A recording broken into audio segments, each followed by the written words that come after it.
In order to go ahead and track out your progress in a particular board, let's say for example, you can also go ahead and utilize the chart view.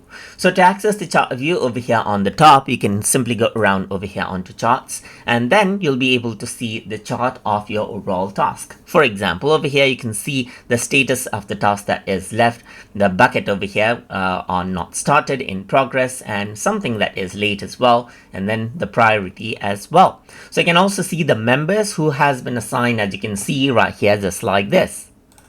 So over here on the right hand side, you can also see the cards, and as you go ahead and mark it out right here, you can actually see the chart change dynamically as well. So you can also go ahead and group by bucket right here on the basis of assigned to, on the basis of due date right here, just like this as well. So this is what you have, as you can see, and this is how you can utilize the chart view. You can also go ahead and filter out it out by progress, by certain labels and so forth right here, and then it'll show up accordingly right here. Let's just clear it out all, and this is what you have. And that is how you can go ahead and utilize the chart view inside of Microsoft Planner. So I hope you guys learned something as always. And as always, please like, comment, share, and subscribe.